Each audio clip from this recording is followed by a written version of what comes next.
I remember when I saw that Satchmo was coming, because we had the record at home called Ambassador Satch. And I go in the front of the mirror and try to look like him and act like him. And my folks had a recording live, we call it the soundtrack from High Society. Because we love Bing Crosby. White Christmas, every kid wanted to hear White Christmas. And I had what we call in Jamaica, if your teeth are protruding, it's a buck teeth.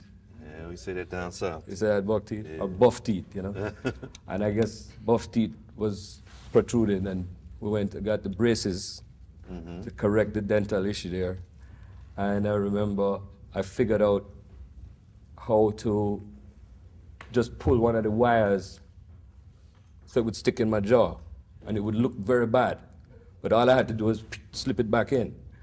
And I went to the principal, we call him the headmaster, and I say, sir, I have a problem with my jaw, you know? Mrs. Alexander, what's the matter? I say, well, I have to go to the dentist. I time it because that next afternoon, Satchmo coming. So I called my father. My father was in cahoots with me because my mother said, if I catch you going out at night, I'm going to box your face or whatever. And my father said, don't tell her, don't tell her. And I timed it so that I got the paper that said, all right, Alexander has to go to Kingston to go see the dentist. And I timed it. My daddy came and picked me up at the back gate. And I went to the dentist. Our favorite is an act. And I put it back in, don't need an appointment. He gave me the paper, and I went to the Carib Theater and saw Satchmo. And it was one of the happiest days of my youth, because I really loved who he was, how he was, why he was, the whole thing. You know, in the mirror. My other hero is Nat Cole. Okay, before you get into Nat, I'm excited. Let's stay with Pop. No, that's cool. We're going to stay with Pop for a second. Because I remember as we were talking for the interview I did with you previously, you mentioned that there were older schoolboys whom you used your ability to mimic Satch as a way to, I guess, evade. Actually, in the piece I said to curry favor, to give it a little Caribbean flavor. Yeah. You know. Yeah, good. And also, let me see, there was another point about Satch. And you mentioned high society. Right. I'd like you to go into a little more detail about high society also. So those two. One of the things with me is I would always come upon what would be a sort of connection, bridge between things that seem, it's not fascinating, and another thing, isn't that fascinating? And one of the things was Armstrong, but also I had that issue with two other singers, one a cowboy singer and another was a very beloved singer of popular music. But I would always be connecting things. And to this date, that's what I do. I feel like I'm a bridge with experiences and people. It's not just the music, because the music is what brings us together. So I feel like I'm like what I just did at Lincoln Center. Well, Louis Armstrong was also being a man of rhythm, a rhythm, like we say, coming from New Orleans, which is where the incubation of this music took place. Just like the Jamaicans had their version, the Cubans had their, the Haitians had theirs, and come right from West Africa. In New Orleans, that thing ferment, you know? So when you hear that calypso beat is not unlike Jelly Roll Martin or Long Hair many years later, Professor Long Hair. Right. Uncle Al. I society, this is what I heard. And to me, I hear a calypso. It could have been Mr. Belafonte singing. This is my island in the sun. So I get a connection, and I said, wait, I feel home with this thing. So Armstrong, this great man of the trumpet, like Gabriel, not only that, but he's singing calypso music. He's singing about going up to the rich people's house, but we're from downtown. And that's what he says, and it was Cole Porter. Now, Cole Porter also wrote Don't Fence Me In, which Roy sing in the movie. Okay.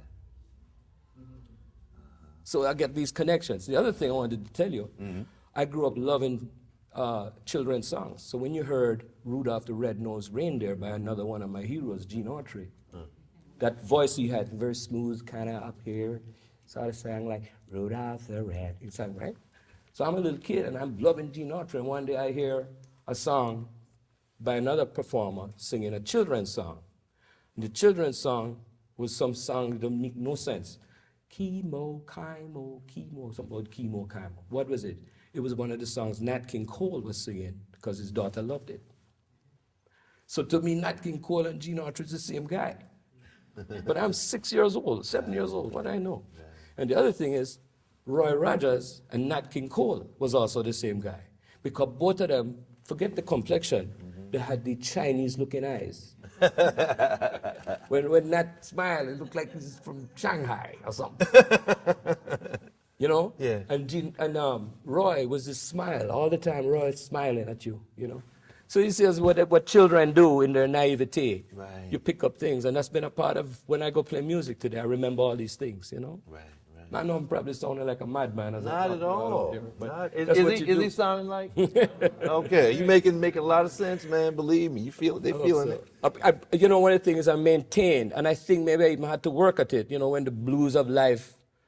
I just want to stop and say one of my great heroes and elders and great advisors and helped me to stay out of trouble walked in the room just now, and I mean Mr. Alphonse Harewood from Barbados by way of Brooklyn. He's over there. Mr. Harewood is here. A former guest of the Harlem Speaks series.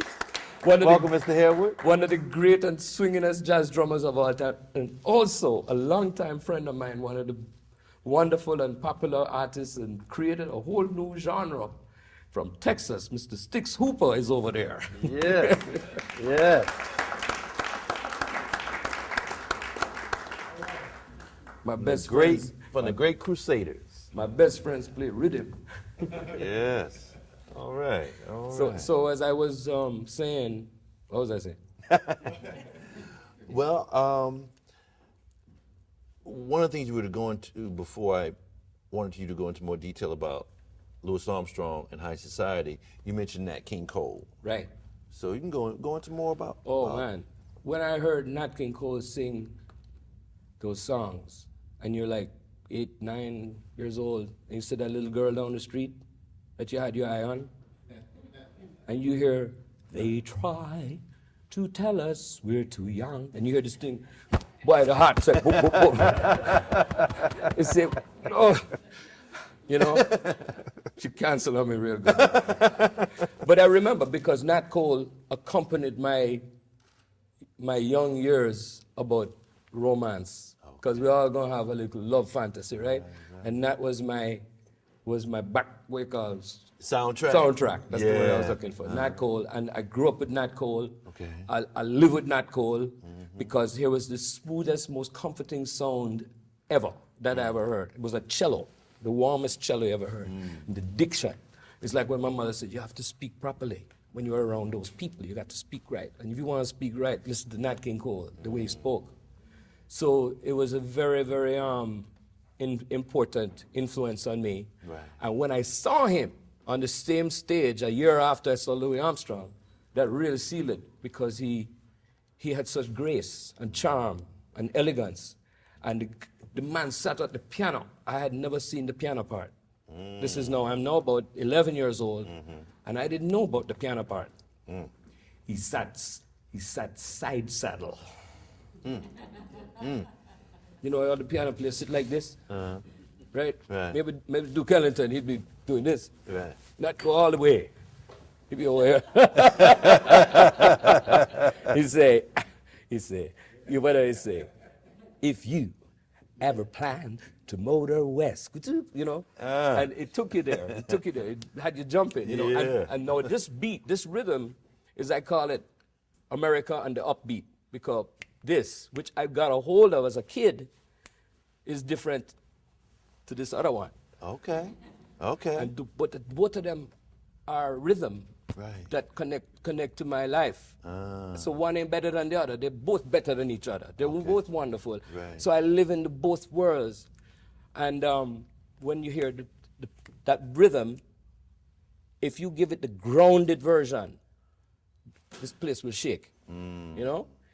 And the version of what Jamaicans do with the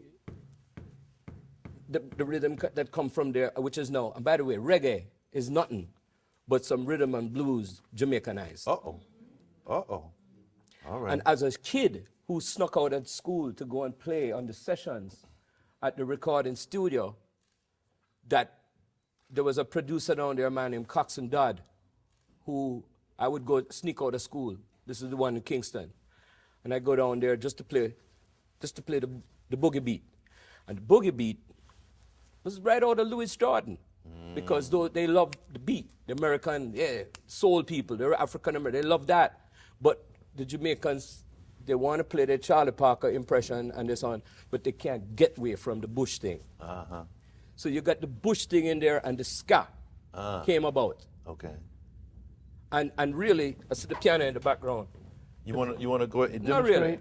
Not really. Yes, sir, please feel free, It's sir. like one of the first things. We're not gonna hold you back. It's an interview, but you know, if you want to demonstrate, I can't. You know. All right. I come from the school of.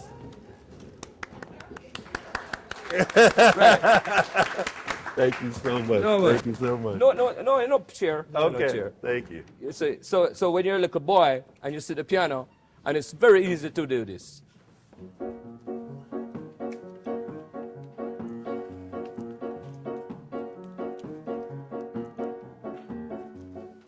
It's blues, but the Jamaican thing is in there. And that was the beginning of this thing called the ska. It's none but blues, but it have Jamaica all through it. You smell the rice and peas. You know? Yeah. And that was it. Okay. But I want to tell you about another major influence when you hear reggae music, because you notice I moved ahead. Yes, yes. Bob Marley, who is the most charismatic and important man to come out of Jamaica, not because he was the most talented or the most gifted or the most spiritual, but he truly, truly became an important figure for the third world. An icon. This is a man of hope and inspiration. Yes, sir. So they talk about Nelson Mandela, you can talk about Paul Robeson, Marcus Garvey, Bob Marley, because he's given people hope. Martin Luther King. But he's got all this music coming out of him. Dr. King. So, but what I'm saying is, he's like me, would have been the same age. He's hearing all the same influences on the radio, jazz, blues. He loved the Temptations. He loved a guy who was a big hero for me and a product of this here environment, Bill Doggett. And why? Wild Bill Doggett. Bill Doggett said, yeah, Bill Doggett said that, right? And the guitar player.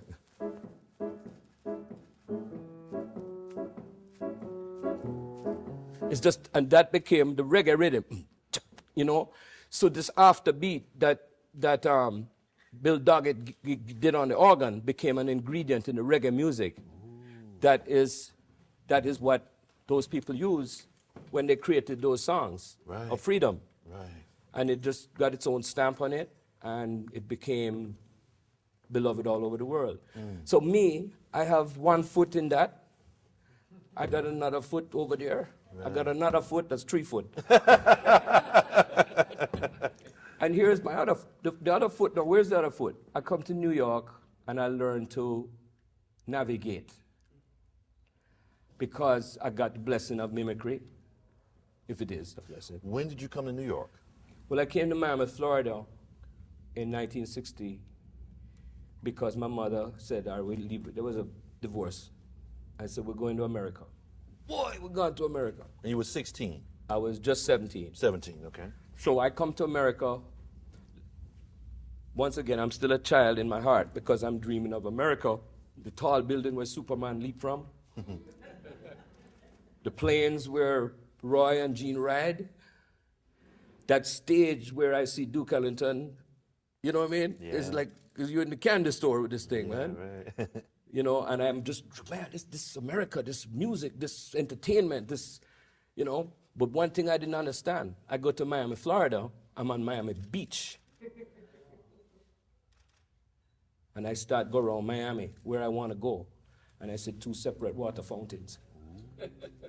So this boy, I don't want to say, what is this? What is this nonsense? What is this? Because we have our other kind of version of issues in the islands. So that was I didn't quite, but guess what? I go anywhere. I don't care. So I'm around the white Jewish people on Miami Beach. And I said, no, I want to go over there to Liberty City and be with where I feel at home. Referring back to my roots. And I go to what was called downtown, was Overtown. And I'm in Miami, Overtown, and this is 61. And the 2 things saved me from problems: the love of the music, and my love of boxing. Oh. Because my father took me to see boxing in Jamaica, and I saw the local fighters, and I saw an exhibition by Sugar Ray Robinson. And the lights and the Sugar Ray Robinson, there's one more investment into America's bubbles and lights and the whole thing. So I go to Miami, and I find out there is a place near me where every Wednesday night they have a boxing program, and I start going there by myself. And I start walking up and down Miami Beach, past all the burlesque places, going into where I heard music. And I go sit in with the bands. They would welcome me. Because the other gift I had was how to be a nice young man. So when the musicians saw me, they said, who's this little wise guy? No, they didn't come with no fear, because the love take over. And I would join, say, hey man, can I play the piano on that song, man? You mind if I join in and sit in? And hey man, come on, man, you're sitting, you want to play some blues? I said, yeah, play some blues. And I just get to going and having a ball, you know? And next thing you know, that I'm doing a couple times, and some booking agent saw me playing in this one place on Miami Beach. It's called the Pinup Lounge. And he said to me, he said, you know, kid, I get you some work around here, you know. I said, okay. Because I never dreamed I could make a living off of music. I had no idea. I said, oh man, I'm going to have to go to school and learn a craft, you know. And the guy said, yeah, I can get you some work, but we got to get you in the musicians union. Well, those people in that Miami Beach union did not want some little kid out of Jamaica taking a job from one of their local boys. So he got me in another union through the back kind of thing. It was Marathon, Florida, down by Key West. Got my union card, and at 17, I was playing at the Airliner Motel near the Miami airport. This is 1961. And I had my own duo, which later became a trio, because I started playing at all the bars. And these bars are 90%, I mean, not 90%, but a large contingent were gangsters. Right. Colorful people. And the ladies of the night. So I was there, that's how I learned my craft. Okay. Because you had to rock the joint. You just automatically go there, you know, you fire. And one night, I was playing at a place in Miami Beach, and a man from New York named Julie Rizzo, with his friend, Mr. Sinatra, came into the club to see a guy singing there that was an imitator of Frank Sinatra. So this guy's trying to imitate Sinatra, must have had a surprise. And Frank walked in. And I'm up there playing, you know, just, yeah, man, play, fire, play, you know, I don't know, you know, I'm just crazy with this thing, you know. Back them days I hit the rum and coke, fire up and go play. And Jillie's wife saw me playing.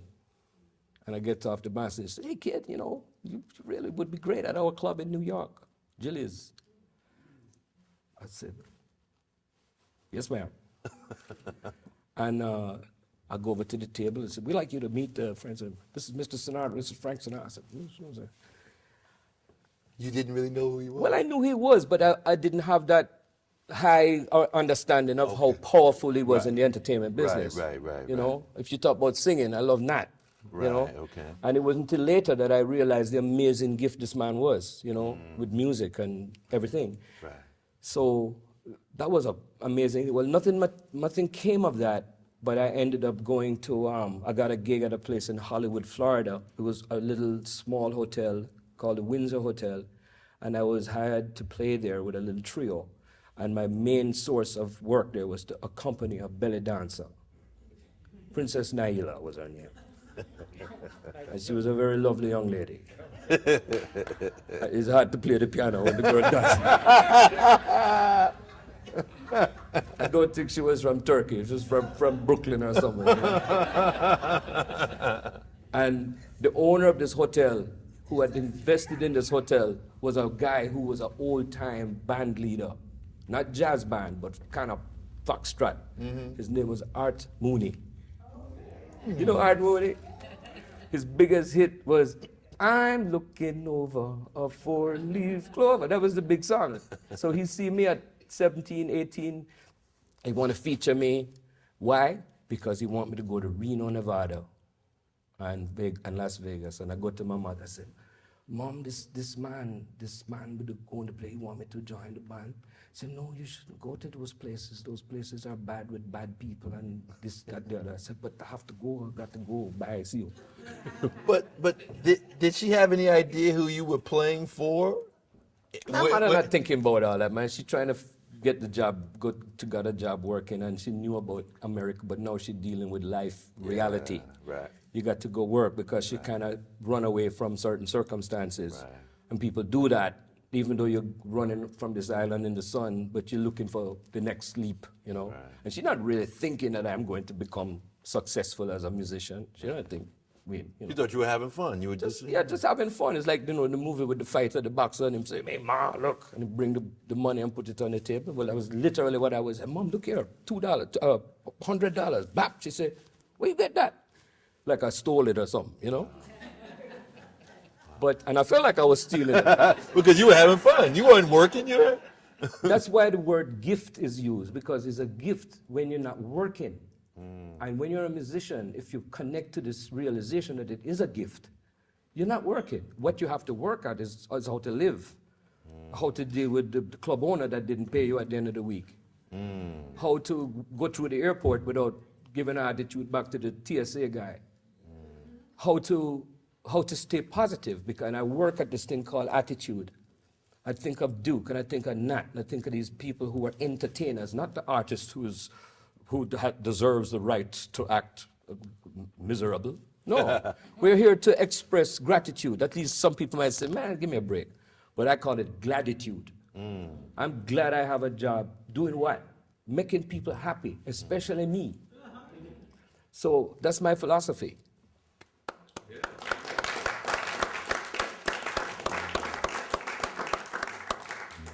So anyhow, I could go on forever, but I feel very, very glad in that regard. But I went to Vegas. I indeed went to Las Vegas, and while I'm out there, and believe you me, that's what you call den of iniquity, because there's a lot of frolic and foolishness going on there, you know? And I had, you know, what do I want with? Man, I can't believe it. Here I am in this place. No, this is not the Las Vegas of today. Las Vegas of today is a very careful environment, studied, perfect for the corporate establishment who ready to take your money. Back them days, it was the gangsters taking your money. But you had fun, you know? Another kind. It was more colorful in terms of like the kind of music that I think most of us here love, entertainment. Back them days, though, there was that thing. Even into 1958, they had Nat Cole coming through the back door. And Sinatra helped to change that. That's why I dig that man. Okay. He went right in the front and said, no. I was talking to the wife of the recently departed, one of my greatest heroes, Oscar Peterson. And I played at the memorial in Toronto. So great honor. And she was saying, Oscar used to talk about how they had first gone to Vegas, and they were Ray Brown and Ed Thigpen, these great, great men of music, and they had him coming through the back door. And Frank Sinatra came to see him every night. After the show, and we said, Frank is going to see this man play. Let's go too. So the place was packed. And then one night they wanted him to come out in the audience and sit with them. And the management said, no, we can't do that. We can't have a black man sitting there. I was going to say, hear me, Frank say, he don't come, I don't play tomorrow night. I guess he came. He came, you know. But anyhow, that's where I was working, playing the piano behind a dancer. And the same thing happened with Jilly and Sinatra. They saw me again. Because nothing came of the first visit. Right. And that time, they sent me an airline ticket. And I was playing at Gillis 3 nights later. That's on 52nd and 8th. This is 1963 now. We're going to 63.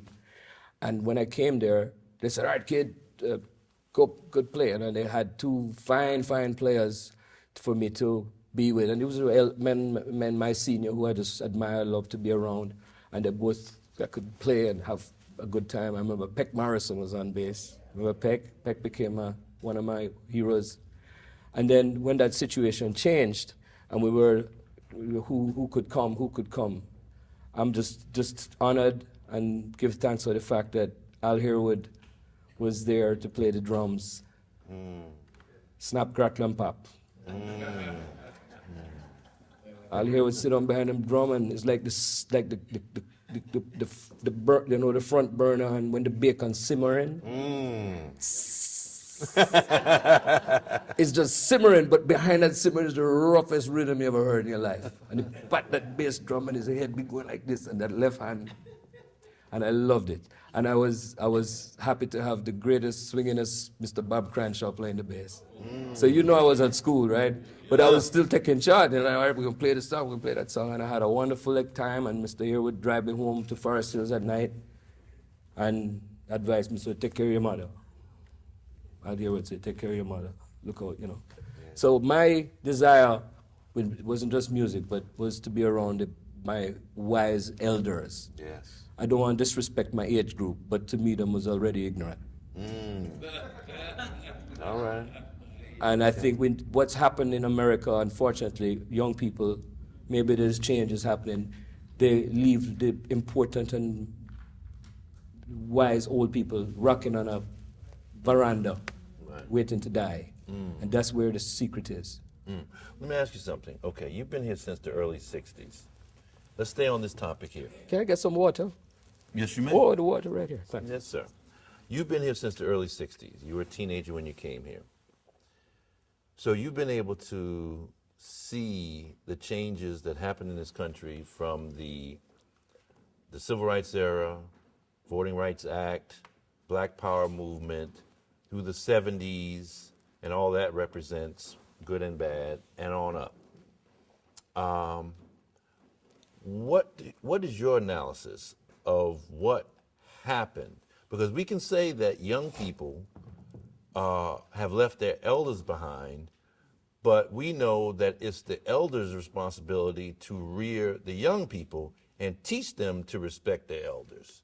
So what would you say happened? There's a whole bunch of reasons. It's not a one this or a one that. Sure. There's a whole bunch. But one of the things I kind of locked in on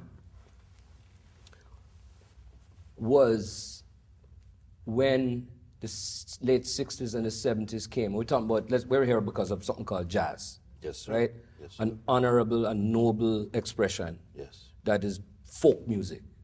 Folk meaning the folks. This is folks music. And then some school music. Right. It's also teachers in the school, but the heartbeat of this thing is down on the ground. Right. You know?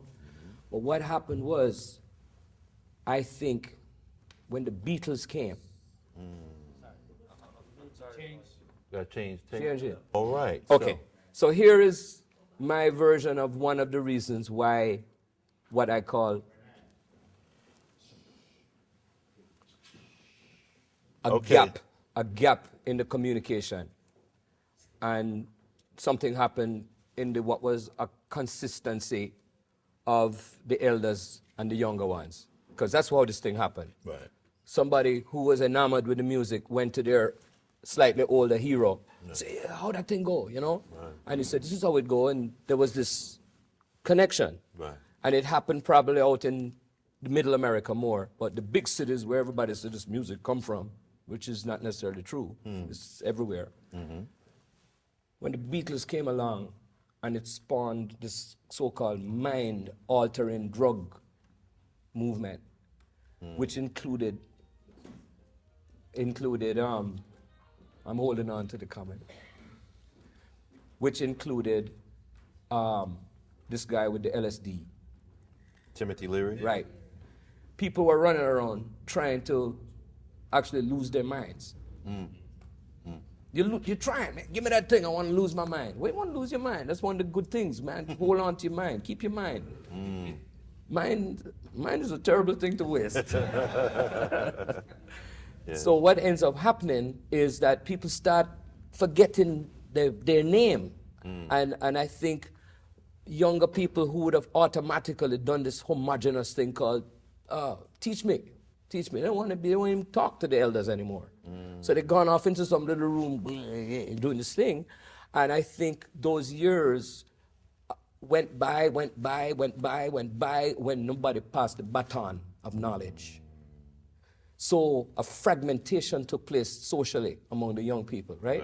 That's one thing. And there is also another thing is, so when you have jazz as an attractive alternative in earlier times, when young brothers wanted to play music, wanted to enjoy themselves, the jazz is now reflecting this mind-altering music. I mean, they're grounded and rocking like it used to, swinging. This is fine. I'm not knocking it, but it's this other music that don't have no grounding. It don't have no rhythm. It don't have no feeling. Free jazz? It's, free. And the people that trying to be what you call mysterious, try to figure this out. What that? You go pay money to go see a guy you got to figure out what he's playing. Hey. It's not uplifting you. So what I'm dealing, right? Keep swinging, man. And I don't want to lose my point. But well, you were saying, you said that in one case it was the British invasion with the Beatles, this whole, I guess, psychedelic revolution, drug revolution. You mentioned the generation gap. I know where I'm going. Okay. So the young brothers now who want to do this natural thing called express yourself rhythmically, they're not interested in going after this more sophisticated and refined way of expressing, because every time you run into it, it sounds mad. Guess what they do? What? Give me the funk. So the guy crank up the electric bass, and that's cool too, because when it's rich and ripe, it's good. Right. But it spawned a whole bunch of young guys start come with the fro. Yeah. And thanks to Jimi Hendrix, which I love, who I love, but in a whole movement of guys playing a music that makes the Superfly. And those guys could have been the next Lee Morgans or the next Paul Chambers. Right. But I'm just telling you, nobody's fault. It's just the social thing got so different, so not us. Right. And then you had people like, and this is just what happened. I'm not criticizing. I'm just saying Just what happened. What you going, but you had people like, Freddie Hubbard, playing electronic stuff. You had people like Stanley Turrentine and Lou Donaldson playing, the Veritone, the electronic. But we all version. loved it. Eddie Harris, right? Love it. I love it all. But it also went out among people who maybe didn't have the special thing, So all I'm saying is that something changed in the social thing when what we like to call pure and straight ahead, it kind of went. So no, that's kind of what happened. Then 20 years go by, and if it wasn't for Wynton Marsalis coming along, who's a man of integrity, who wants to remind his people to say, wait a minute, don't forget where this thing come from. So I want to give credit to that guy for a wonderful thing that he's doing, keeping the young people aware. Right. But if it wasn't for him or other people like him, this thing would totally get lost. Okay. Except guy like me remember what it is, and I go up there and do my thing, and people might like it. Right. But it's, I mean, I don't have the answer. I'm just telling you one of my opinions. I think you gave a pretty good answer, pretty good analysis.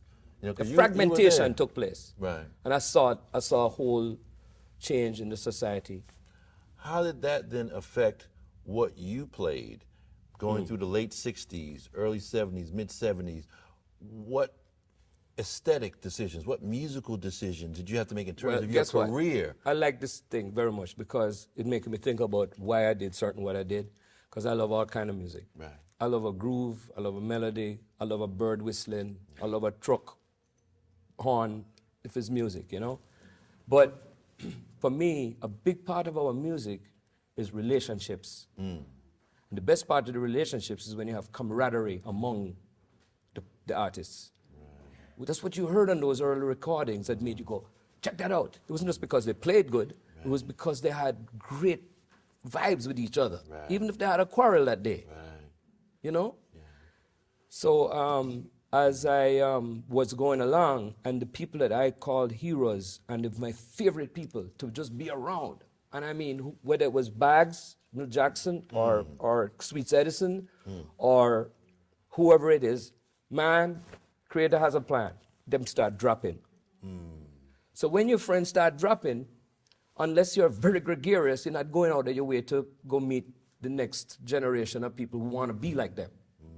You know? Yeah. So it's a little, I blame myself for that. And what I end up seeing in the business is people I don't know, I don't understand this new bunch of people that went to college, got a graduate degree in how to come and control people. So I run, because at the end of the day, I'm a little island boy. I'm a spirit.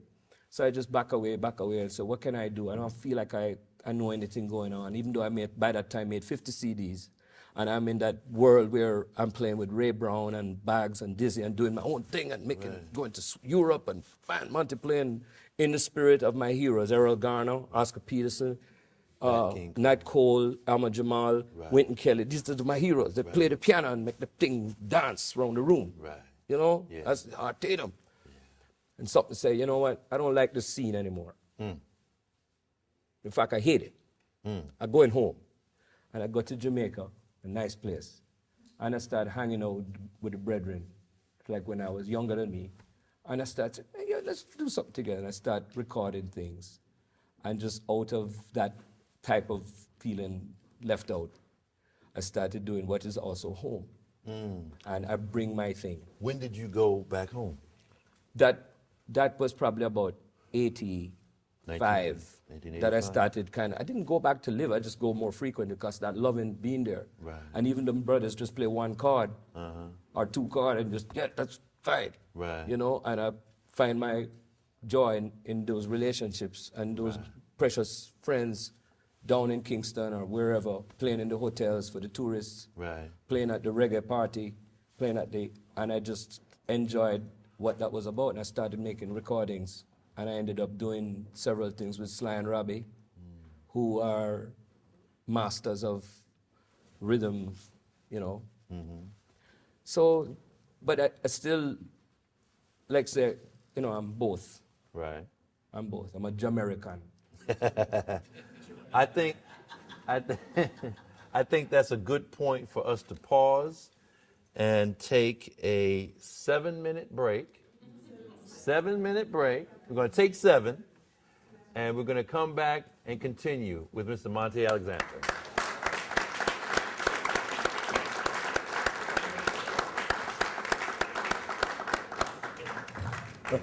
All right, for part 2 of our discussion with Monty Alexander. Yeah. Okay, now I've done interviews for a long time, and I know when a question has not been answered, and I always come back to it. Do you have any brothers and sisters? Tell us about your brothers and sisters. Well, it's the first time I've been asked in a public way about my one and only brother, no sister. And he's younger by 4 years. And my brother, Larry is his name, is a talented, could have been, coulda, shoulda, woulda, kind of incredible. Had a wonderful childhood, but my brother's a Vietnam vet. Oh, wow. And he came back from that experience very challenged with the world. So I could go on into the details and tell you this happened and this happened, but you know, I pray that he's okay wherever he is, but he's been going through some changes. He was the one and only spouse of Phyllis Hyman. Wow. My brother was married to Phyllis Hyman. Wow. And the reason Miss Phyllis was my sister-in-law. And I saw her from the beginning before she recorded. They met on a cruise ship in Florida. And the way he says it, yeah, man, Phyllis so talented, man, but all she wanted to do was lay up and do her nails. I said, you crazy with that talent you got? Get out of bed, come on. And sure enough, they came to New York, and he got her a job up on the Upper West Side. He could hustle. Okay. He had the gift of gab, you know. Right. And he got a job at some little bar uptown. And the guy says, I don't need no singer, man. And my brother said, yeah, but when you hear the singer, it's going to be like, and I don't know, he says, tell you what, we'll do this job for free. Oh, wow. This was like the Tuesday. Okay. By weekend, Stevie Wonder was up there. Ooh. Wow. The word got out about this lady, you know. Wow. So he was very, very amazing in that way. And Okay. he used to write tunes for, you ever heard of BT Express? Yeah. He was writing songs for BT Express, and he Okay. worked with Cuba Gooding Sr. Wow. So it just, you know, he lives in Europe now, and Okay. Well, the reason Can I say? the reason I brought it up is because you have some people here whom you may not recall or remember, but there are people here who you do know, of course, and there are people here who remember you from way back, and will have the opportunity very soon. I'm non-suspicious now. I know, right? To reveal themselves.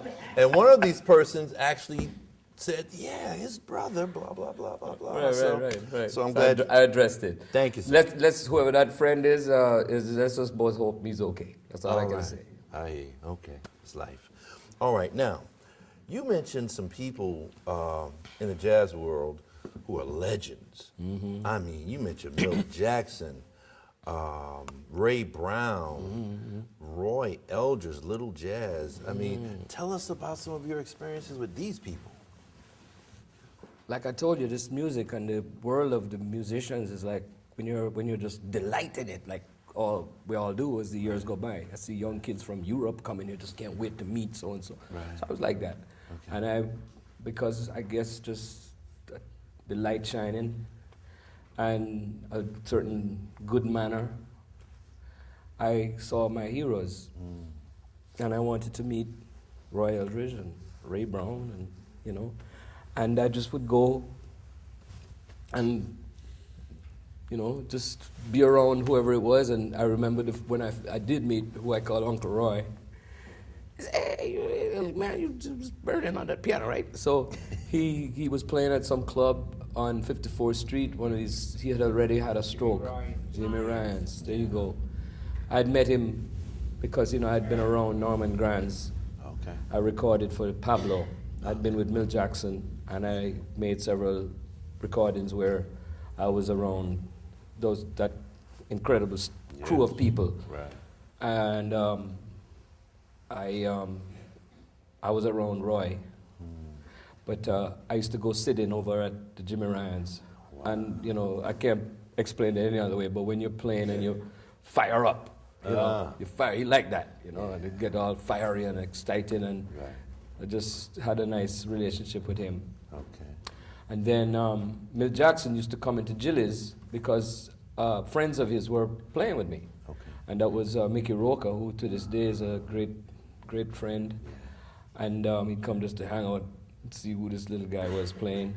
I met him there in about 65. And Milt was a very shy person, but just as warm, and once you pass that little peculiar first time around thing, and later on I'd say we became great friends.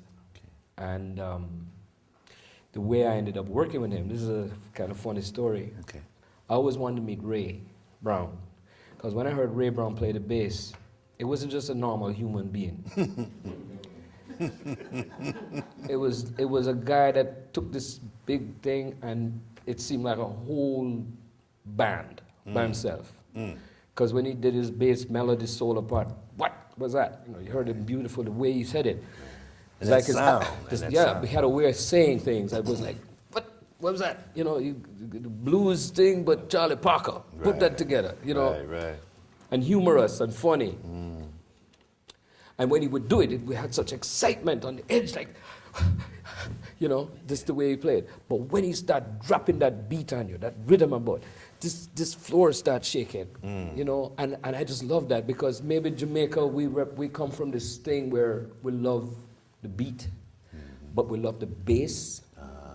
And if you hear the Jamaican music, which I claim, and I know you probably know it too, is the father and the mother of why the hip hop is what it is. And the rap, because that low bass, where it's so low, your bones, that's what Ray did.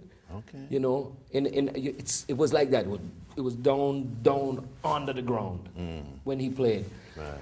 Well, the other thing is I saw a picture on a record cover, and he reminded me very much of my uncle. His facial, his smile. And I got to meet this man. Now, mind you know, I heard Oscar Peterson, who was one of my greatest heroes, the way he played the piano. Because this man was, hard to believe he's gone. But he was this amazing combination of things that I already loved about the piano. He started playing that boogie woogie, and not like that, you know. And I'd come up on the book, I heard that. Stride. The stride, and do it in a way that was, wait a minute, what's that? Now, when Artem did it, it was like, listen to that skill. Listen to this incredible grace, this facility, this invention, this 5 things instead of 2 most normal human beings do. But when Peterson did it, it was like, it was like a monster was sitting there. He like saw the piano, he go,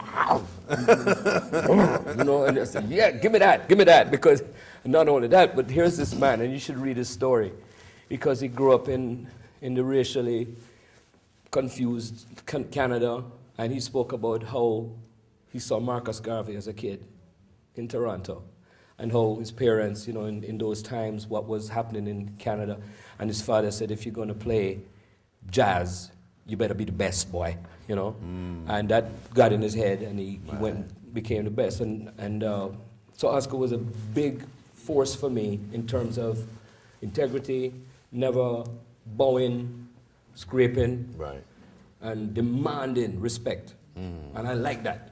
Commanding. Right. I mean, it's like my mother was like that. Don't disrespect me, you know, and that is something, because sometimes you want to kind of go along with that thing. You can't sleep that night. So my whole thing, a big part of my thing, I see my heroes not only because of how they play, but how they dealt with disrespect. And Duke Ellington is the king of the heap. Duke was that, you know. Okay, all right. So did you meet? I met Duke Ellington. Tell us about it. Well, you want to Once Ray you finish Brown with part? Oscar, But Oscar, so I see the picture Oscar, when I look at that, man, that's pop, but Ray, because I hear this beat, the rhythm. And I had an electric bass in Jamaica. I had gotten one. I wanted to play along with the records, and I'd get my Fender bass, which I still own, and I play with the records, and I'd learn the songs, and just be playing along and thinking I'm Ray Brown, you know? And I met him in California. I met him at Basin Street East a couple times. He was always friendly. Hey kid, how you doing, man? What's happening? And Bob Cranshaw used to talk about him. He said, man, this is Ray Brown. So I met him, and then I knew he had quit and went to California, and he has a job on the Joey Bishop TV show, which preceded Merv Griffin. And I went out there, and I went playing the first record I made for Dick Bach at Pacific Jazz. And Paul Humphrey was on drums. I'm just looking over at Sticks. He knows what I'm talking about. And I went backstage, and I said, hey, you know, and he saw me, and he had a break, and he said, can we hang out? He said, yeah, let's go get some ice cream. So here's this man, he's perfect hero for me, because I love people who are like ice cream. I mean, he's not saying, man, I got some bad reefer here. He ain't saying that, which is where I'm sick of that, because a lot of people, they're giving that reefer. No, I don't want that. I can't think when that happened. You know? So I go with Ray, and I eat all that ice cream, and I said, you playing in Los Angeles anywhere? He said, yeah, well, they're not really a jazz gig, but I'm playing at some place tonight. A lot of these show people are going to be down there. And he said it's slight with disdain, because they come in there to superficial thing, you know? The music is background. Music background, you know, even with royalty around them, right? That's right. Still the same way, if not worse. So I go to this place called the Gaslight down on La Brea or somewhere. He left my name at the door, and it was almost the end of the night. I've been hanging out, checking the scene, you know, and I finally said, let me get to the Gaslight. And I drive, I get there, and I walk in, and I look into the one room, and you see all these Hollywood crowd with the feathers and show stuff, you know, and I look in this other room, like the bar, there's hardly anybody in there. And I see a pool table, and Boss Ray Brown up there wiping up that pool table, plop, plop, plop. Another reason to admire him, so, you know, because that's just play the pool like that, you know. And they have to play this one song at the end of the night, just to say, well, all right, make the gig, finish the gig. And he's with his friends, his Hollywood buddies that he hangs out with, because he knows the hottest guy in the recording studio, charge triple scale, whatever he get. So he's everybody's favorite, because he's smiling and he's telling jokes and wear that white suit. Clean all the time. Yeah. And they have to play the last song. So the drummer was Frankie Cap. And he could sit down the drum, and the guitar player, I forget, and the Mondelo. So you got some people, you see the audience we have here, right? Sometimes you don't realize the company you're keeping. That's right. You never know. You got to be careful. That's right. And I say, so I'm just over there, you know, waiting for this last song. You know, Ray gonna pick up the bass, and they're gonna be swinging, and I'll be sitting there. You know, of course, in the heart of hearts, my back, I wish I could be up there playing that piano, because I've been doing that all my life, just harassing people. Can I sit in? Because I never been in where it didn't go well. Right. Where, hey man, come on back thing, you know. And I look over, and the greatest gift I could ever receive came to me. The piano player was drunk at the bar.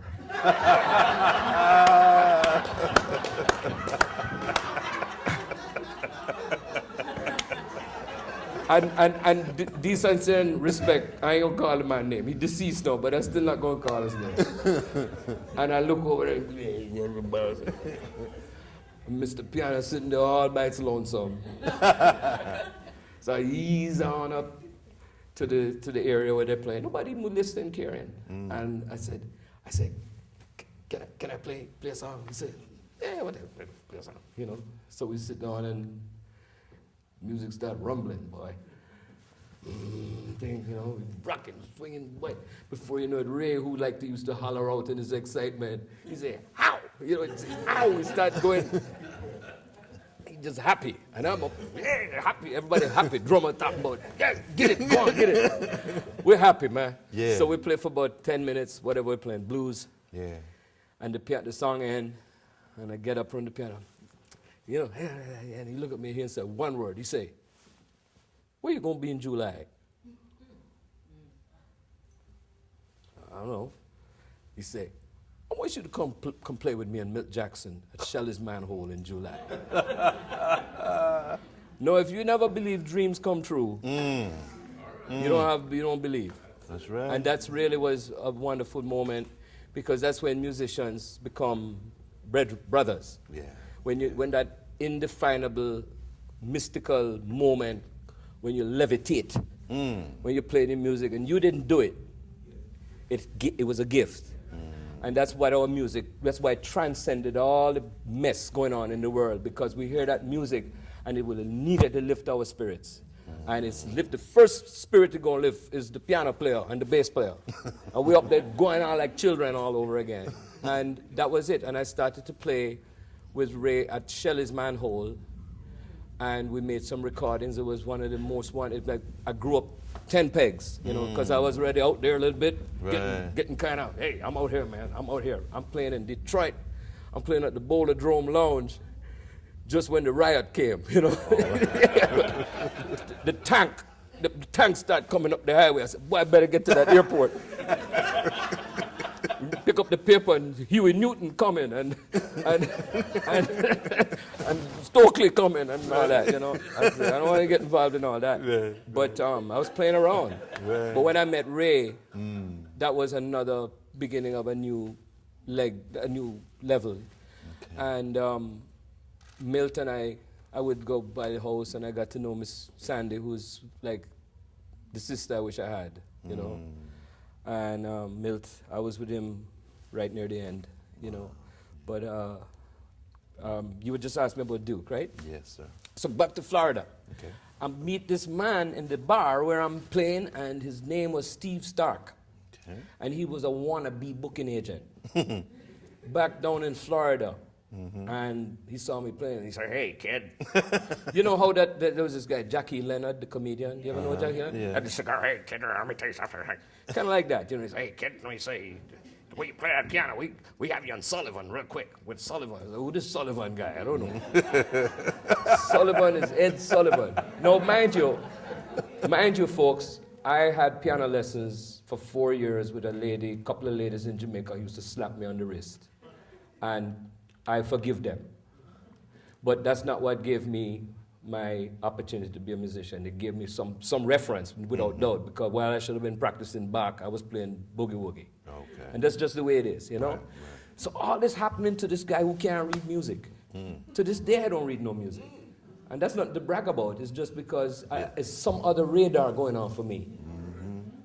And I just try to, like the dog, if it smells right, gone. Right. A lot of time I'm scared because man, I'm gonna mess these people up. And I'm not a professor. That's why sometimes I'm around professor guy and doctor guy. Right. And to me, them guys just supposed to be selling in the pharmacy. You know, the doctor and those people. I don't know that thing. Now I'm gonna ask you a question. I didn't tell you Duke yet, but you can. No, we're gonna get to Duke. Yeah. But I want to ask you this based on what you just said regarding reading. Okay. Yeah. So then, how do you deal with this music called bebop? All of this, all of this fluidity and all of this. How'd you deal with that? Nerve. A whole lot of nerve. All right. I can do that. All right. You know, and I sit at the piano and I sing if I apply myself. But the truth is, I'm not a bebop musician. Okay. I'm not any musician. I'm all musician. I'm a musician who just play music. I don't care about the type, the style. Right. And to me, one of the problems with bebop, the bebop music, yes, but the bebop spawned a gathering of people that separated themselves. And where did they go? On the ground. I'm not knocking it. Right. I'm just saying that wasn't really for me. I want to go towards the light. All right. And the bebop thing was by and large 1 or 2 or 3 great geniuses. The man named Charlie Parker, and that guy was not of this earth. And it spawned all these wonderful people who wanted to be half as good as him. So pardon me, I don't mean to, but I ain't gonna go and worship bebop. Because bebop is cool. Right. It's like, it don't care what the style of music is, it's if the music is swinging. Right. If it's pulsating and uplifting. And I love Charlie Parker, and I dig it, but the ongoing thing about always that language, I don't know what that is. I never figured that out. I like Bud Powell, but I didn't love him. Okay. That's just being honest. What about Monk? I love Monk, because Monk was the child. He was the genius. He played these little songs that make you smile. And he was just precious human being. And I was around him a few times. One time in an elevator, in a building where I know some people, on the 22nd floor. I get in the elevator and Monk standing next to me. And I see him the corner of my eye, he got the hat and the coat. And he say, and I say, And I started right in front of the elevator button. Monk say, 2 and 3 is 5. Say it again. Say it again. 2 and 3 is 5. No. And I mean, I don't even want to make merriment because he had a deteriorating condition. When was this that you saw him? This is about 68, 67, 68. Okay. I love Monk. Well, Monk was, I guess we could say, Monk was eccentric for a long time. Yeah, but he got his condition. Yeah. It was, to be honest with you, if you get medical about it, was a condition. Okay. Okay. It was a condition that was Okay. deteriorating so much so that he ended up not playing, Right. and he was just vegetating. It was a very sad story Right. of a very beloved, incredible gift to us. Yes. So came down to the person, Right. But when I hate to be saying I don't like something, but there was so much drugs, Yeah. and you feel that in them, I'm sorry, but No, we need you to be as frank and candid as you can. I never belonged to that particular world Okay. because I wanted to celebrate something else, Okay. All right. I want to celebrate cowboy songs. But Charlie Parker was the greatest genius. He played anything on that horn. He played Tchaikovsky. He played Muddy Waters. and he played Pop Goes the Weasel, Right. and just Carmen. endless Right. ball of amazing talent. Absolutely. What about Dizzy? Did you And ever? Dizzy, I've worked with Dizzy. Okay. And Dizzy was an amazing genius of music who in the later years kind of maybe got a little lackadaisical with his talent. Can you put it on pause? You said something. We're talking about Dizzy.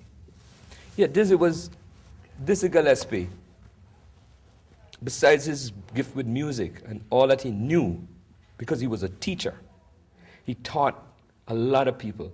He was the one that spawned so much music among the those men that were around him. Miles Davis was one. He taught him a lot. He taught Milt Jackson, John Lewis, because that was the rhythm section that became the MJQ, you know? Right. But he was a comedian. He was a funny man. I think he was one of the, you know, he brought entertainment to what he was doing. And I think there was a period of time where he stopped really thinking about playing. Okay. He was just clowning around a lot, you know, but then you put him in company with somebody who was dangerous too, and it would bring him back. I remember hearing a story. Let me see. I think he was overseas. Was it Italy? Some European country where they wanted to hear Dizzy be Dizzy. And he was clowning, and they actually booed him after Very the first easy. set. Very and sure. the second set, he came back and That's showed them. Very, very logical because, you know, when you're doing the comedy and you start telling that same joke and they keep laughing, and then one night you tell that joke and they look at you. We came to hear you play. So about that time, that make you an honest person. If you care, Right. and you probably go in the back room and warm up, come back out and do what he had to do. Right. I worked with him in Athens, Greece one night. Okay. And while we were playing there, he it was up by the Acropolis, up open air, and he saw that there were some people from Turkey, and there's a long-going rivalry, or Cyprus. There's a big rivalry with the Greek people and the Cyprus, and he just up there, and he wanted to have fun, and he started saying, "They got some people from Cyprus over there," you know, and he just instigating mischief, you know. Right. So he was a mischievous rascal. He was like a mongoose, you know.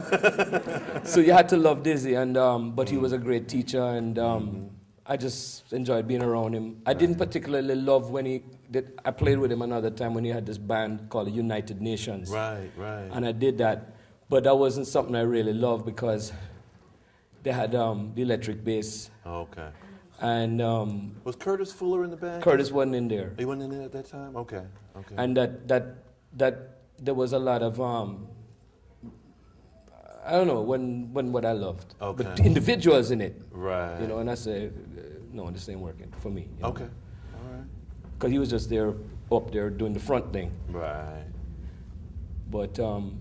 But you got to know him as a friend, as a Oh, man. well, I wouldn't say a friend, but there was one time I said, "Hey, man, I want to go to Jamaica. Can we go? Yeah, let's." So I start calling the guy in Jamaica. I say, "This is Gillespie one." So what, you know, we were talking about going and performing at the theater down there, Right. and it could have happened, but never did. You know? Okay. But he was just so warm and funny man. And did you ever notice Bill Cosby, our great Bill Cosby?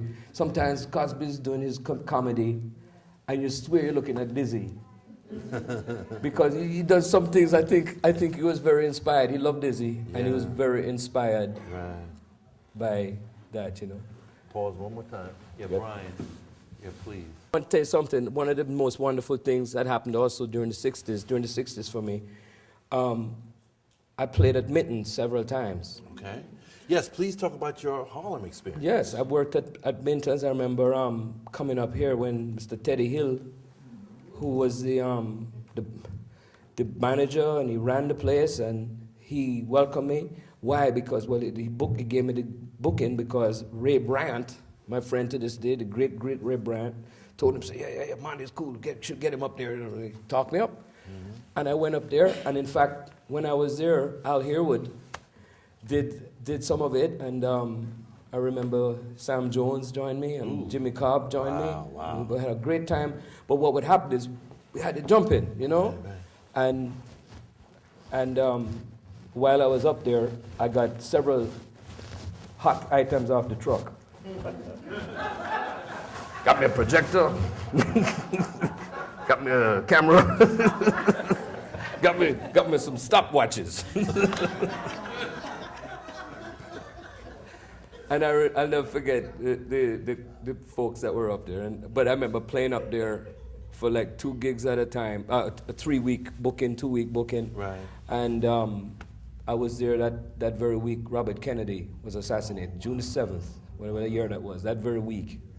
And I developed a wonderful relationship, I thought, with Teddy Hill, who not long after that left and went out to Queens or something. Okay. And he said, yeah, I gave Dizzy his nickname. I gave Dizzy his name. He was so dizzy, he was so dizzy.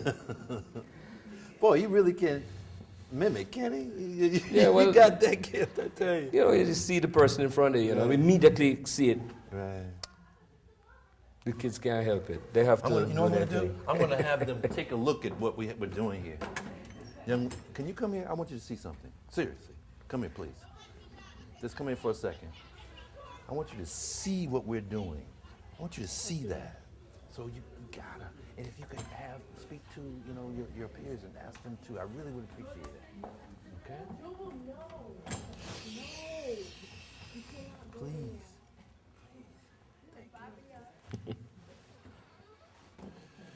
Okay. Rough. We'll get to do. We're all right. Okay, cool. But that was a very valuable time, and I remember when I was playing up there, certain people that were my heroes apparently came there to see me, hear me play, and I remember I look around one night and George Benson came. Wow. I look around one night, Bobby Short came. Wow. So who this little light-skinned guy, white guy, Puerto Rican guy, what's this guy here, whatever. Can't figure me out, and I'm up there just trying to do what I do. Right. And one night Mr. Jamal came. Wow. And so I was up there enjoying it, and the brothers at the bar saying, hey man, where you from, Puerto Rico,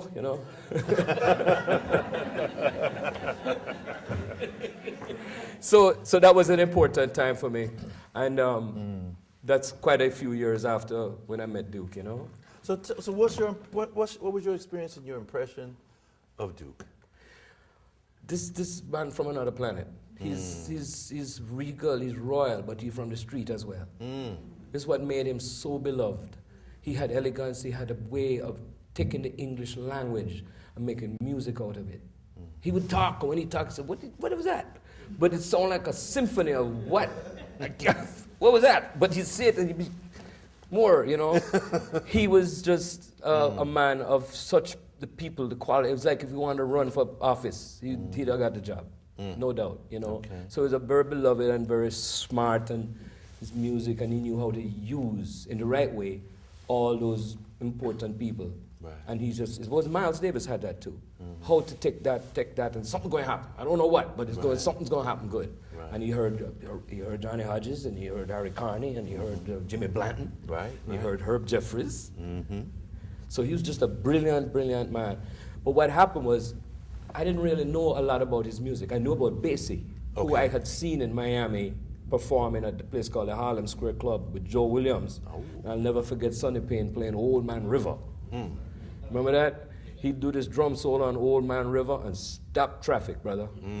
This Sonny Payne, who used to come in Gillies, and he'd sit in with me. Wow. So I'm, but as far as this thing, going back to Steve Stark, who was the guy who wanted to be a booking agent. Yeah.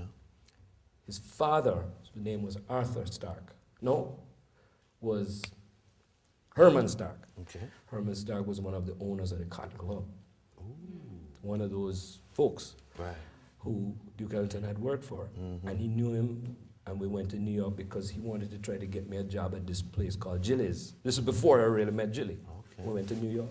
Wow. And we went up to Irving Mills' office. Ooh. I want you to meet this guy. And we're going to meet, maybe Duke is up there. So I really don't know that much about the world of Ellington. Right. So I go up there, and I see, and sure enough, Duke in there. And Mr. Mervyn Mills. And at this time, Steve Stark is trying to get me my immigration thing so I can stay in America. Right. Because of different laws at the time. And I'm proud to say, but I have to say, it's only by hearing, not by seeing or experiencing, but say, play piano. So I went over, played the piano. I don't remember what I played. Just a blur, you know, played something, I don't know. And he said, yeah, that's great, you know. And the story is, I was told, that he wrote a letter and gave it to this guy, Stark. And that was one of the letters that went to U.S. immigration to allow me to stay in America. And this is what, but I never saw the letter. So when I tell the story, it's by hearing. I didn't see the letter. And I hope it's not a lie. I know, because it's such a wonderful story. It's so because I'm a liar, if I'm telling you. I don't want to be a liar. So this happened, and wow, this is great. And the other person that gave me a letter, you ain't gonna believe this. I met these people when I was playing at Gillies who had been around. They wanted to manage me. This is later on. Right. But they had been around Eddie Fisher. Yeah. And Eddie Fisher was in Miami. Eddie Fisher with Liz Taylor. Elizabeth Taylor. In fact, those guys were in Rome when they were filming Cleopatra, and Richard Burton trying to sneak in the back room. And they had to kick him out. Say, no, you can't. She's married to Eddie. You can't. You know. Right. And what happened was, I went to the Fontainebleau Hotel, and I met Eddie Fisher. And never forget walking. They had all them sweaters and all them pretty shoes and Eddie Fisher. So 2 letters went to the U.S. immigration. Well, let's be glad of that. Eddie Fisher.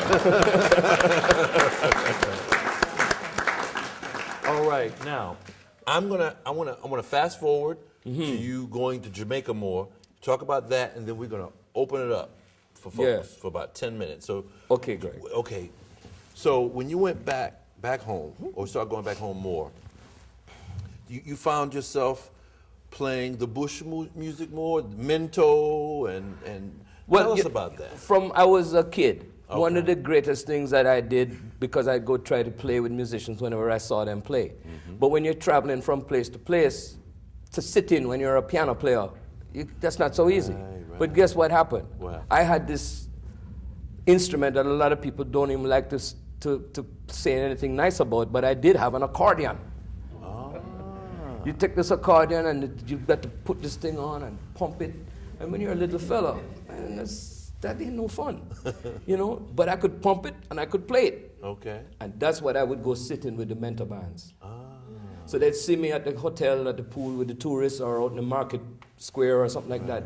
And I start going in there, playing the rhythm, playing the melody, and that's how I know what that's about. Okay. And that happened from I was also like 10 years old, 12. So I knew that whole world, those songs, those precious old-time songs that Grandma used to sing. Right.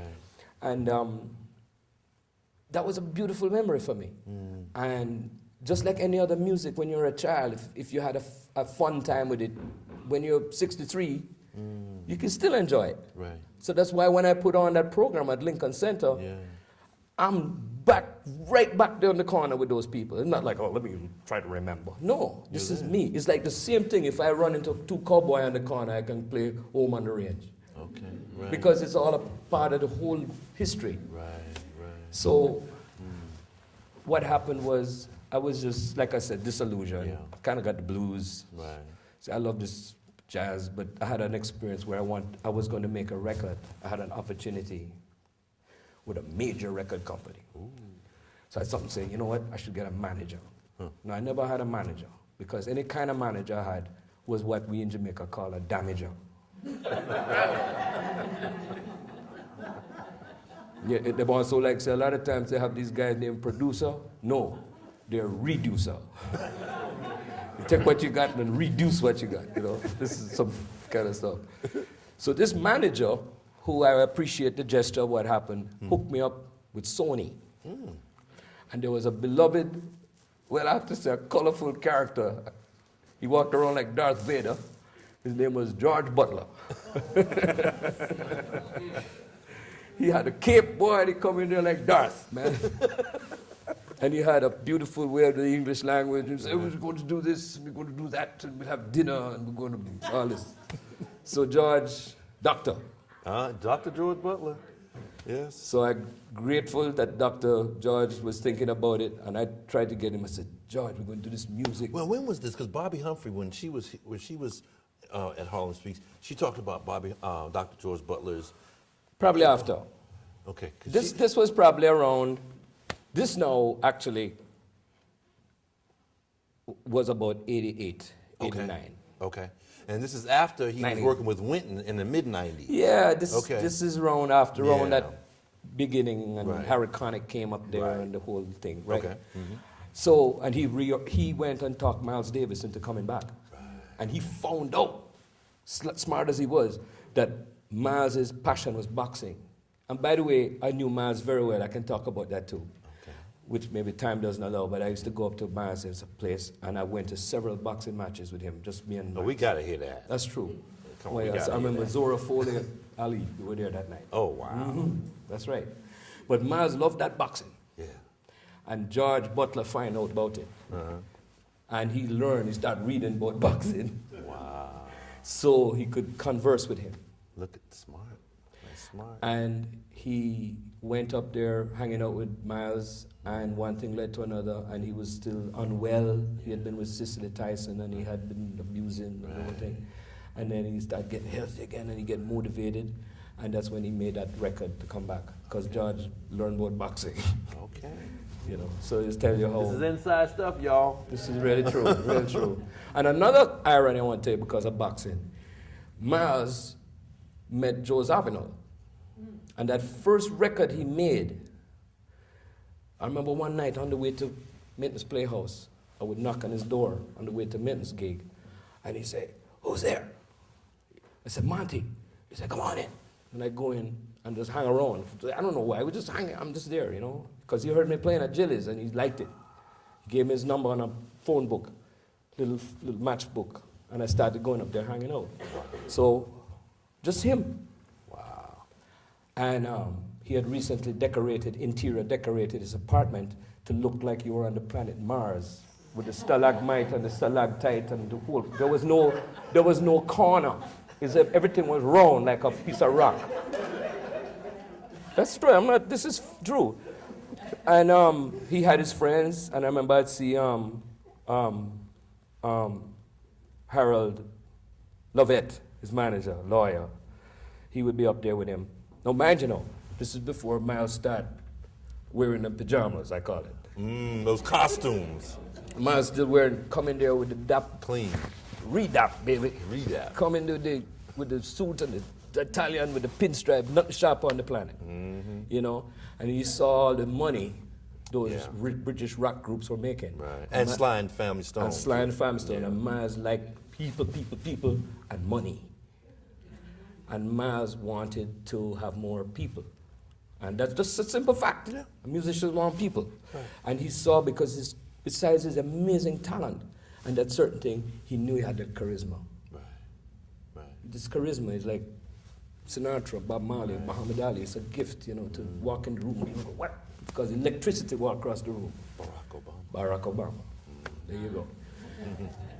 Yeah, but that's for good. Barack for good. No Prince of Darkness there. Oh, I hear what you're saying. You know what I mean? Right. So Miles meet, so I go up there one night and I knock on the door. Several times I knock on the door and I say, one time I went and he said, "Check this out." He talked to me like I'm an equal. What is he playing? He got a 45 on a record player and he puts on the record and I have no idea what music he's going to play. And he's got this smile on his face. What is it? It's your thing. Do what you want to do. What? I can't tell you. What you gonna do? Who to sock it to? Who to suck it to. And that's what, so he loved the beat. He hear the groove, he listening to the beat, he loving the rock, the whole thing. Right. And I'm seeing this amazing thing. So a few nights after that, I was gonna tell you, I knock on the door and I say, he said, "Who's there?" Because it said, "No trespassing, if you have no business, don't come," and all that stuff. And I knock on the door and he say, "Who's there?" I says, "Monty." He say, "Go away." And I never saw that man for another 20 years. 15 years. My feelings hurt, man. Oh, okay. he was like my friend there for a minute, you know? Yeah. And then the next time I saw him, I was playing at the cellar, and the yellow Ferrari come park outside, and he come walking there with a Heineken in his hand. And he heard me playing. I had a band with a steel drum and a guitar player. The guitar player wouldn't tune up right. And I played the set, and he was at the bar, and I saw him, and I walked to the back of the bar. I said, Miles, it's great to see you. He said, Monty. I said, what? He said, I'm surprised at you. I said, what? He said, the music sound like shit. Excuse me. It's all right. That's Miles. It's all right. Man, my feelings hurt again.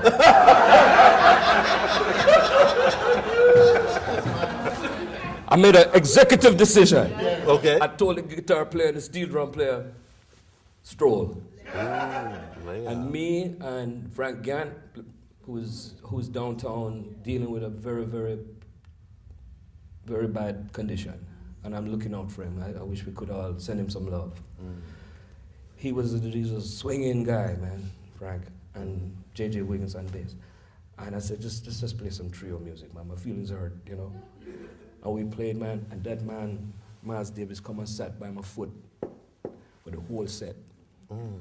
And there's a little bit of pride in me to tell you that we got to putting the pots on, as they say, and you could all say, Start cooking. And all that, you know. Start cooking. So I felt very good after that, you know, because Miles was some kind of, what you call a rod of, you know. Yeah, divining rod. Divining rod. Right.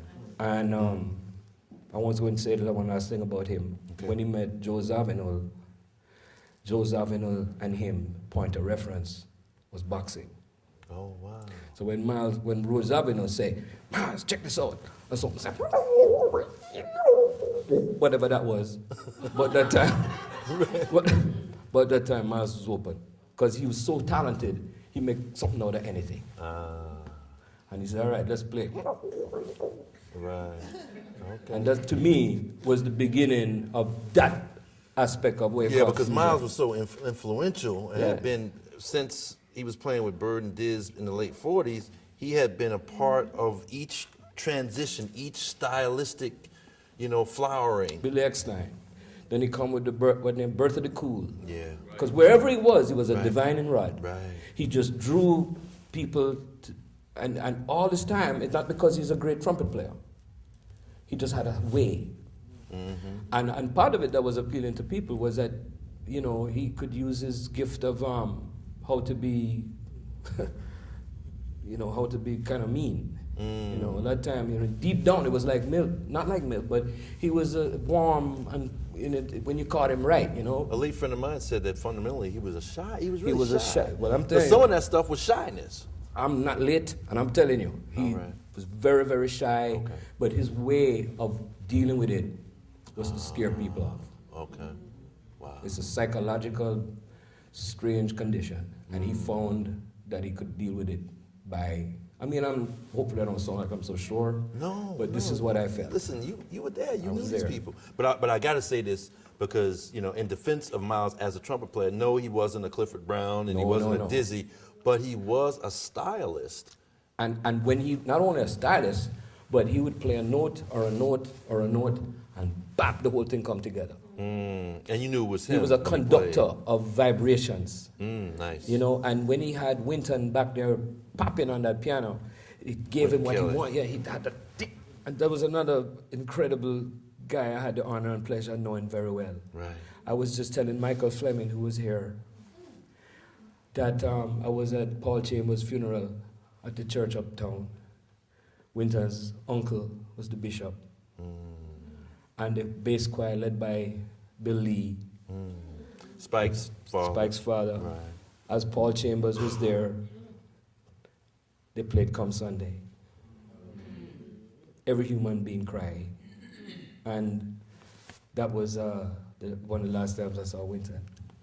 I mentioned it because when Winton played the piano, he's another conductor. He put his hand on the piano here and there, and everything go boom. Just that touch he had. That touch. He was so the way he was in the pocket. It gets me. And of course, that's who Wynton Marsalis' name. Well, even probably more significant that born in Brooklyn by Jamaican family. Okay, now let's list. Mother and father. Yes, now let's list, for folks who may not know, some of the great jazz musicians who have Caribbean heritage. Okay. Al Herwood. Uh-huh. Roy Haynes, Barbados. Randy Weston, Jamaica. Sonny Rollins, Virgin Islands. Oscar Peterson, St. Kitts and Barbados. All right. St. Kitts and St. Croix. Right, okay. Out and out. His mother and father moved to Canada, worked on the trains. Right, Carmen McCrabe from Harlem, Stone, Jamaica. right. Cuss you bad in Jamaica. Yeah. Fats Navarro, born down in Key West, Bahamian heritage. Blue Mitchell. Tricky Sam Nanton, Yeah. Duke Ellington. Right. From Puerto Rico, Juan Tizal. Yeah. I investigate this because it's a source of encouragement for me to know that people come from another Right. vibe, Right. came here and found a way Right. by however they navigated, Right. you know. And there's a lot of wonderful people of that heritage. There's many more, and some younger guys that came on the scene recently who when I just did my Lincoln Center, I had this fabulous young guy from Trinidad, Etienne Charles, who's about excellence with his trumpet, but he pull out the steel pan and wail, and the quattro too, the little ukulele thing, you know. So yeah, that's a lot of people from the islands.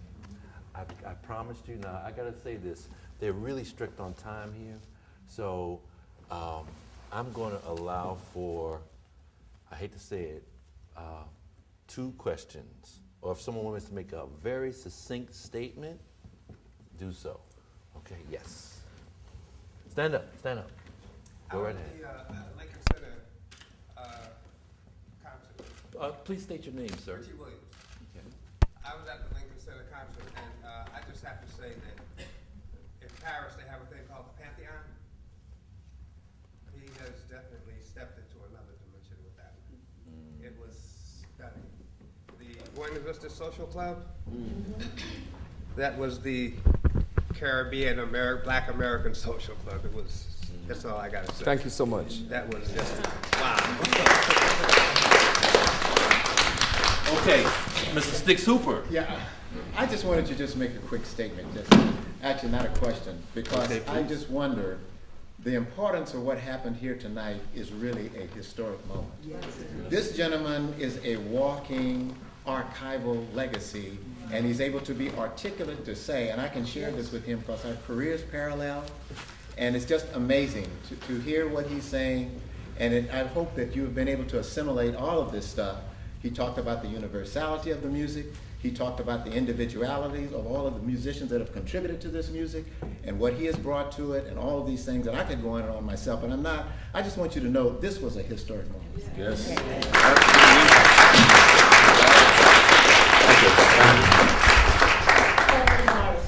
I just would like to know, could you tell me? State your name again. Paula Morris, Hi, Paula. of Emily Remler. Yes, I met her you did. about 20 years ago, and I think you knew her. Yeah, I know her well. Well, this is a whole life thing, and I'll put my privacy aside for a minute and just tell you. You do it. I was, how can I start with this? I met this young lady, very, very talented young Jewish American girl named Emily Remler. She played that guitar, believe you me. She had a golden thumb. She loved West Montgomery. So I was doing these tours out west in something called community concerts. We'd rent a Winnebago truck, and we'd go play these little places where a lot of people never even heard of Louis Armstrong. High school gyms and all that. And I just tried to come off well, and I had drums and bass. And we dress up in a nice suit, and we'd play. I said, no, the drums, too much trouble every night, going in and out of the thing for these little gigs. So I asked my good friend from Jamaica, Ernest Wrangling, to come and play one of these. So instead of drums, have guitar. And Ernie came, and we played all over these little towns. I mean, towns, near towns people haven't heard of. You know what I mean? It's so remote and rural. And then Ernie couldn't do the next one, so I call up and I say, I said to the guy at the Concord Records, can you know a guitar player? Maybe somebody just mentioned this guy. And he says, yeah, but there's this girl. You know what I'm saying? Girl, right? I said, girl playing guitar, who that? You know? I mean, I'm a old time thinking, I changed my thinking, of course. We have to, because talent is to be spread around all genders, but I had not seen a lady play the guitar and rock, So he said to me, well, her name is Emily Remler, and she sure can play, man. I said, yeah, really? I said, well, I gotta go on this tour out west. And we're playing out in the desert and all these places. I said, that's the problem. I said, why? He said, because suppose you have to go to the bathroom. So I'm really thinking old-time foolishness.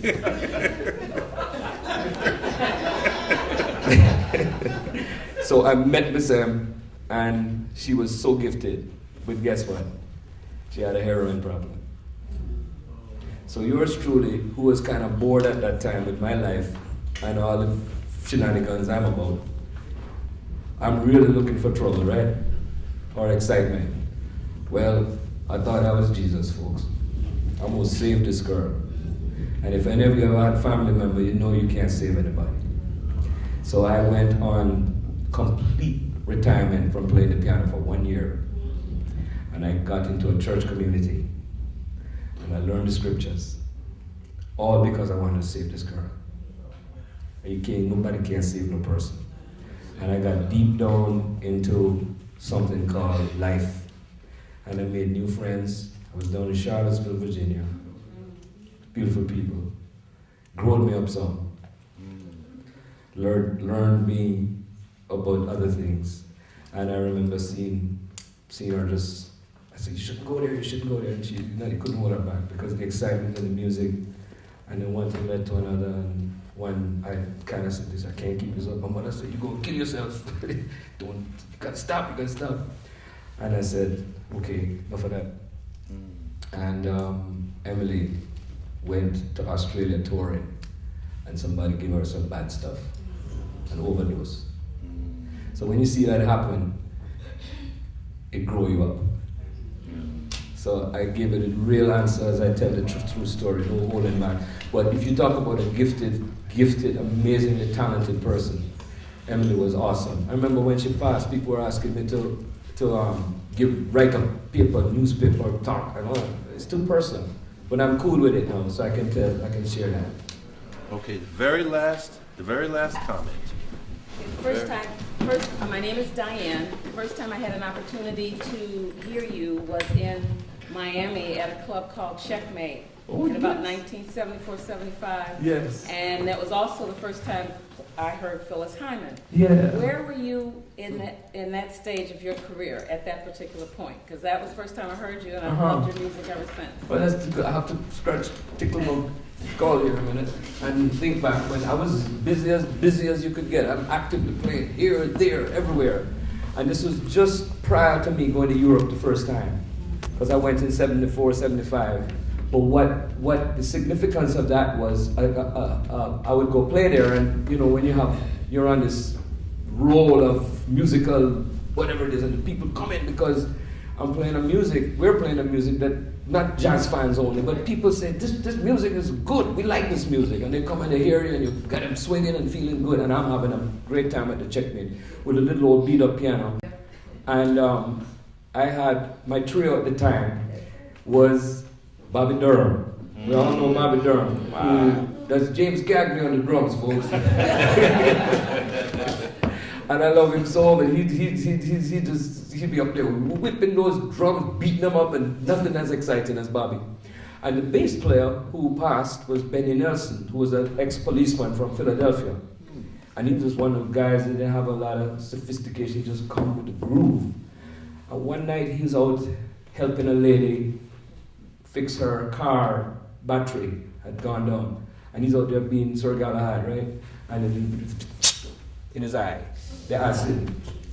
Poor Benny. Benny gone to take Benny to the hospital, and he was okay after, but he had to go home, go to the hospital, so I didn't have a bassist. And about this time, this young man who had kept calling me while he was in school, who Ray Brown had introduced me to. He was when I first met him at Shelley's Manhole, he was a gawky young man with a lot of hair and tall. So he kept sending me the tapes at the school when he's playing the bass and so on, so on, so on. He would call and say, hey, how you doing? What's happening? And so on, so on, so on. Hey, can I send you my tape at the competition playing the bass? Because I'd heard the bass with the board. I said, that's nice. But I've been playing with Ray Brown, man. I was impressed by it. His name was John Clayton. So John Clayton said that was called One More Time, Serendipity for Us All. And John called me at the right time, and I said, because Ray used to say, you need to work with younger musicians. Stop playing with these old cats, man. Come on, you know. Because I love being with my elders. That's where the wisdom is. And I've been ignorant in a way. I need to learn, even now, start looking. I'm one of these people guilty of not reaching out enough. Well, you're at the place and stage now where you got so much to pass on that you. Well, I'm feeling like it's about right that I do try to do that. You know, as long as I don't run into no foolishness. You know, because I see that's every corner you run into that. Right. But so timing was right. I said, what you doing next week? He said, I don't know. So I said, you want to come with me, man? And so we go, and I had a gig in Annapolis, Maryland, and here come this guy with his bass. You never heard nothing so beautiful in your life. He started playing that bass. It was like the room, everything, music, heaven. He started playing with the swinging nights, with the pulsation and the beautiful notes, and he pulled out that bow. I swear you cry. It was so beautiful. He played like Ave Maria, make you cry. And Louis Hayes was drumming with me. Oh man! And Louis had to go. You know what I remember? That night, Oscar Peterson came to hear me play. It's all like dropping names, but this is what happened. Come. Oscar came, and I'm kind of saying, whoa, Oscar, so I got to still do what I do, right? And Louis used to play with Oscar. So, and Louis kind of nervous looking over Oscar, you know, right? And the job ended that first week. I had a second week. Louis couldn't do it. And I said, can I get drums? And about that time, I said, well, I got a friend of mine. He's a good friend at Indiana University and everybody. I said, okay, what's his name? His name is Jeff Hamilton. Man. And that's how those things happen. And Jeff and John came and we stuck together for 3 years. Wow. I mean, see, you've already had an influence on the next generation. I mean, John Clayton is one of the greatest, not only bassists, arrangers and conductors in the music. And I'll never forget whatever influence I may have had on him in a good way, because I love harmony. I'm playing, you know, but it's about harmony, that's just magic. Because I heard it in the movie, behind the theater. Right. The movie, you heard it. Those Russian composers that played behind Errol Flynn picture, you know. This the thing going across the sea, and you see this the music, oh man, listen. But I started listening to the arrangers, among them Johnny Mandel. So you played Johnny Mandel. I had this record where Johnny Mandel is the soundtrack of the Sandpiper theme, the Shadow of Your Smile. Oh man. He plays that Shadow of Your Smile about 500 ways. And every time he played, he'd change it up and I remember pulling John's coat. I said, John, check this out. And one thing led to another, next thing you know, John go and meet the guru, a man named Robert Farnham. They call him the governor. He lived on the Isle of Wight off of England. He was a Canadian. And if you talk to Quincy Jones, he's the governor for Quincy, Robert Farnham. And John made it his business to go and hang out with Mr. Robert Farnham. So he took lessons. And he also worked with Count Basie for about 3 years. And being around Bill Basie, looking at his left hand, and seeing those charts from Neil Hefti, Quincy Jones, Right. all those people. He was a great student of the music, of the spirit of jazz, and of helping other people. And right here we have someone who's a great spirit of the music, of helping people, and of jazz. Mr. Monty Alexander.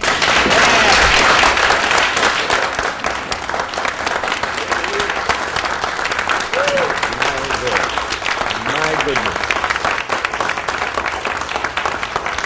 I want to say thank you very much. I really feel full that I could have spent this time with such wonderful environment with you all, and I feel honored. Thank you very, very much. Thank you. Thank you, everybody.